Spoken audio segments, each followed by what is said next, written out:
Hello, hello, hello! Ang pagbabalik ni Chera Sobar Facebook page. Well guys, ito yung sinasabi kong pangalawang video ko. Kasi nung isa is wala akong video kung paano ako gumawa ng bed. So dito guys, unang-una, susundan natin yung step ng trabaho natin. Una is pupulutin natin muna yung basura, mga kalat, bago tayo magsimula sa lahat. Yan po ang unang gagawin namin is kuha namin yung mga basura. Yung sinasabing kailangan malinisin muna yung mga towels, mga linens. Yan po. Yung sa bed naman, kailangan natin i-remove yung duvet, bedsheet, pillowcase. Lahat tayong gumagawa ng ganyan, so yung mata natin kailangan chine-check din natin yung gilid-gilid kung may kailangan i-touch up, katulad ng pintura, mga ilaw, mga sira, yung mga sirang ano yan, baka may nasirang ilaw, ganito yan. Nakita ko na yun, siniseparate ko na pa yung duvet. Yan po yung duvet natin, kailangan yan po arrange natin para paglagay natin mamaya is naka-organize na. Ayan po, natapon ko ng basura tsaka yung linen. Forward ko lang para matapos agad natin. Malilinaw naman yung video natin. Yan, pupunta na yung pantry at sabay tapon. Ayan, tapos kuha na rin tayo ng linen. Isa lang linen. Ayan, kuha tayo ng mga gamit po. May service card pa rin tayo para yun yung sign na ikay naglinis sa isang kwarto. Yan po. Ang gagawin na naman natin is magbi-beading tayo. Yan po yung bed namin. Yan, magtatak tayo ng first sheet.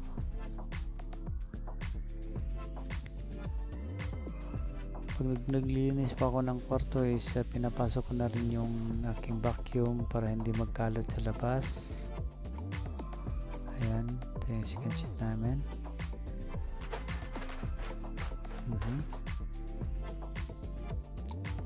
Dito po sa Saudi ano po ang problema natin, yung mga guest namin dito masyadong makalat sa kwarto. Yan po yung pinaka-duvet cover natin. Yan. Hanggang ano lang tayo, first sheet, second sheet, saka ito na is yung duvet. Usually ginagamit to para madali na lang yung ano. Ayan po. Ito pala, second sheet pa pala to. Sorry po. Yan. Kailangan po kasi sa standard ng hotel sa 5 star is may second sheet ka. Yan po. Mahirap dito sa hotel pag punong-puno na yung guest natin. As in talaga, yung basura, yung kalat talaga 100%. Malulula ka sa stame. Yan, papapasok natin yung duvet. Mabigat din po yung duvet na yan. Ang tagal namin naka-adjust paano yan ipasok kasi dati tinatapon-tapon lang namin. Pero ito yung naging technique namin, paraan para di kami hindi para sumakit yung kamay namin, yung balikat namin. Yan po, hila-hila, yun, sabay hatak. Ayan, usually pag ngayon pag upload ko nito sa Ramadan dito sa Saudi, medyo hindi pa masyadong maraming local na pumapasok. Pag local at saka pamilya talaga yung pagod mo dito sulit. Ayan po yung second sheet. Ayan po yung second sheet. Ika-cover po natin dun sa the base, sabay po-fold natin yung sa taas. Ayan po guys. Actually tapos na kami sa trabaho, stop work na kami, kaya ngayon ko lang to na upload kasi busy nga pag uwi ng bahay, pagod ka. Ito yung ito yung last na nasave ko. Ayan po. Tsaka yung mga bagong followers natin, sana pag-follow yung Facebook page natin, Cheras Obar. Subscribe, tas notify na rin po sa mga darating na videos natin po. Susunod is maglalagay na tayo ng pillowcase. Iba't ibang hotel po is iba-iba din yung design ng paglagay ng pillowcase. May nakasandal at ito is nakahiga lang din siya.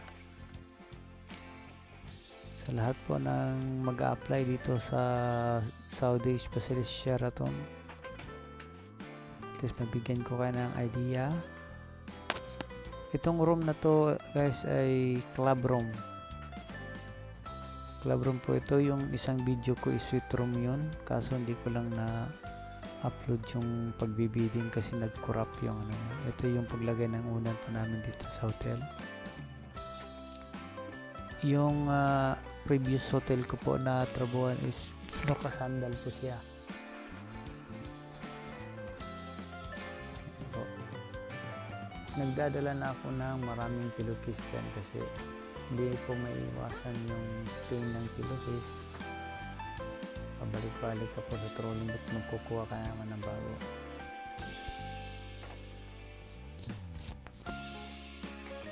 Yan po. Actually may hinihintay kaming bagong parating na mga associate na room attendant galing Pilipinas na papalit sa amin. Ganoon po yung trabaho, wala namang problema. At least naman ma-experience nila itong Sheraton. Nakaka-relax yan kasi may malaking window dyan sa likod at magkikita mo yung view ng dagat. Malapit kami din sa dagat, sa may park sa kung saan pwede maglakad yung mga tao. Ayan po, nakatak na po siya. Ayan, tsaka yung natin. Ayan na po. Ayan na pong finish product natin. Sana pag nag-check sila walang stain para di tayo pabalik-balik. So next na step na gagawin natin is magda-dusting tayo. Yung dusting natin is from outside to inside, counterclockwise at saka from left to right, up and down natin. Well, hindi naman masyadong marumi yung parto na to, kaya pitik-pitik na lang sa mga dust natin. Yan po, yan yung garbage bin namin, kailangan po i-check tsaka ilalagay sa taas para pag check ng supervisor hindi na siya magsisilip-silip pa kung baka may naiwang garbage. Ayan, tingnan namin. Ayan po, bali nakauna na lang kami ng video dito kasi nga sobrang busy, wala ka ng plano kapag video po ng mga trabaho mo, kaya ito na lang yung ginagawa namin. Nakaw mood namin. Ito yung coffee cabinet namin, andyan na ito yung fridge, coffee maker, mga amenities sa kape andyan na po. Ayan, kailangan silipin mo ang mga laman na wala kang malimutan. Ayan po, silipin po natin yung mga tagas ng mga kape, kung meron man is punasan natin. Ayan po yung mirror na malaki dyan sa likod. So ito yung ginagawa namin sa loob ng 2 taon. pabalik-balik na rin yung trabaho minsan. Parang yun, tinapon na. Wala kasing laman yun kasi minsan nakalimutan namin na lagyan ng laman. Yung ibang guest nagko-complain na kasi walang laman yung tissue box nila. Ayan po. Ayan parang karpintero lang din.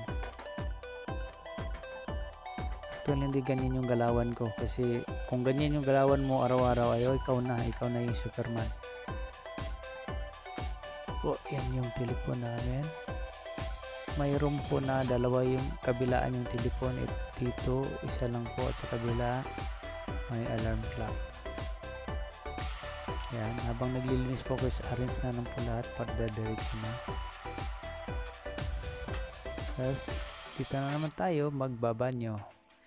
Ayun pang ginagawa ko, yung iba hindi man ginagawa yung ginagawa ko, sa akin yan yung paraan kasi nagda-dusting may dustin yan, gumagamit din ako ng duster. Ayan po, ni-spray ko po yung chemical sa bowl ng 5 minutes. Sabay ayun na, naglilinis na ako ng basin, mga baso. Pag may basong ginagamitan yung guest, mga coffee mugs, is i-ano nyo na sa mainit na tubig bago nyo sa punasan na tilagay doon. O kailangan nating linis kasi ito check out room kasi to medyo matagal yung linisan. Yan yung pampunas po ng baso namin, glass cloth namin para lang po yan sa baso. Ayan, kailangan sipatin baka merong mga alam mo na mga finger mark, may watermark. Ayan. Yan, dahil nagano na tayo ng chemical, paras na tayo guys. Araw-araw po namin ginagawa yan sa buong buhay ng dito 2 taon. Ayan. Yun, may toothbrush pa akong ginagamit kasi may maliit na hindi kayang abutin ng malaking brush namin. Ayun, toothbrush na lang ginagamit. Ayun, tas yung yan po, yun yung pang banyo natin. Yan yung pang WC natin. Yan, plus ng plus kasi mabulayan lalagyan kunting sabon yung chemical para naman maganda pagka naglinis ka. Yan, pati yan, ito yung bidet yung tawag dyan. Minsan matatawa ka dyan o nabubuisit ka kasi yan dyan sila naghuhugas ng puwet nila. So, nai-stack pa yung alam mo na yung mabahong bagay dyan, kadiri. Pati yung basura natin nililinisan natin, mga wing scale. Next po, diretso na tayo sa shower area. Yan po yung control, water control yan. Ito yung mga shampoo natin. Sabay kamot sa puwet. Kung ganito lang ako kabilis, nako, champion na. Butik hindi yan ganun kabilis, times 2 yan. Hirap-hirap maging mabilis. Ubos, ano mo talaga, bulagta ka pag uwi ng bahay. Tsaka binuksan ko yung drainage dyan. Chine-check ko yung drainage. Gamit yung spatula natin. Ayan po, dadala tayong spatula. Ayan pong green, ginagamit natin sa basin, sa floor, ganun. Ayan po. Gumagamit po ako ng hand mop. Hindi ko na kailangan ng mop para sure na walang buhok. Sa lahat ng mag-a-apply ng Sheraton dyan, sana mag-follow kayo sa page ko. Makikita niyo yung iba dito na pati sa YouTube ko yung Pariloy's TV. Kaso hindi ko pa nalagyan yun ng dito na lang may mga video ako dito na patungkol sa trabaho namin. Doon din meron din. May malaking apartment ko na nalinisan doon. So dito, nagpa-vacuum na ako. Kailangan mo talaga ng vacuum dito kasi yung dust dito walang katapusan.